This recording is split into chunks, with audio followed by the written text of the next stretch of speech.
नमस्कार दोस्तों, स्वागत है आपका इंडस्ट्री रिपोर्ट एंड एनालिसिस में। नाउ रिसेंटली 2025 से 26 का बजट रिलीज हुआ है एंड वी कैन से कि काफी टाइम बाद एक अच्छा बजट देखने को मिला है जिसमें मिडिल क्लास को एक बड़ा रिलीफ दिया गया है।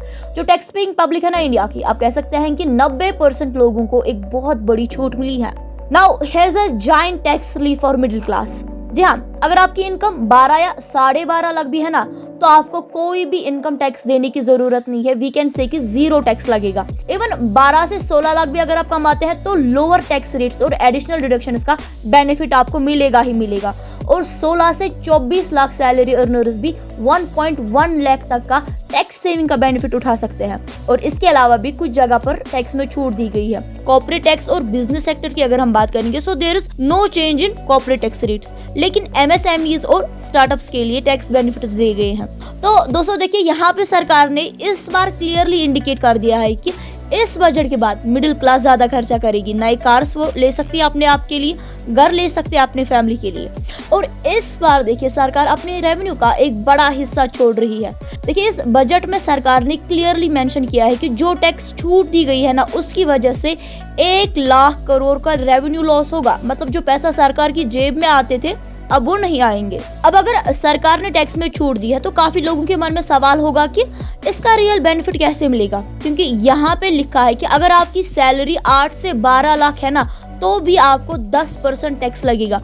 तो फिर भैया यहाँ पे टैक्स रिलीफ कहाँ पे है? लेकिन मैं यहाँ पे आपको समझा दूं कि जब आप टैक्स पे करते हैं ना, तो सरकार ने एक स्पेशल फीचर ऐड कर रखा है, स्टैंडर्ड डिडक्शन। ये सिर्फ सैलरीड और पेंशनर्स के लिए, हर किसी के लिए नहीं है।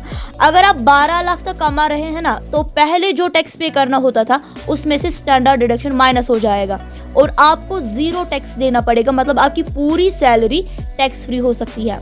लेकिन यहाँ पे सिर्फ 12 लाख तक कमाने वाले नहीं हैं, बल्कि 16 लाख, 20 लाख, 24 लाख कमाने वाले लोगों को भी इससे फायदा मिलेगा। अगर आप 24 लाख कमा रहे हैं तो यहाँ पे आपको हर साल 1.1 लाख टैक्स बच सकता है। जी हाँ, अब देखिए यहाँ पे मैसिव इंफ्रास्ट्रक्चर पुश मिला है। 11 लाख करोड़ का capital expenditure allocation, defence budget increase हुआ है। 6.21 लाख करोड़ का एलोकेशन इंडियन आर्म्ड फोर्सेस के लिए। रेलवेज एंड हाईवेज बूस्ट की अगर हम बात करेंगे तो 2.5 लाख करोड़ रेलवेज और हाईवे डेवलपमेंट्स के लिए है। ग्रीन एनर्जी इनिशिएटिव्स पे 10,000 करोड़ का इन्वेस्टमेंट रिन्यूएबल एनर्जी सेक्टर में।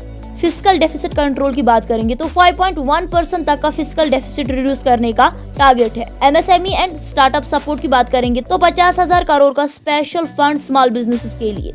अब ओवरऑल देखिए, यूनियन बजट 2024-25 एक बैलेंस्ड बजट है जो इकोनॉमिक ग्रोथ, फिस्कल डिसिप्लिन और पब्लिक वेलफेयर के बीच एक स्ट्रॉन्ग बैलेंस बनाता है। अब दोस्तों, आपका इस बजट के बारे में क्या कहना है? हमारे साथ आप अपने विचार कमेंट सेक्शन में शेयर कर सकते हैं। मिलते हैं अगले वीडियो में, तब तक के लिए आप अपना ख्याल रखिएगा। शुक्रिया।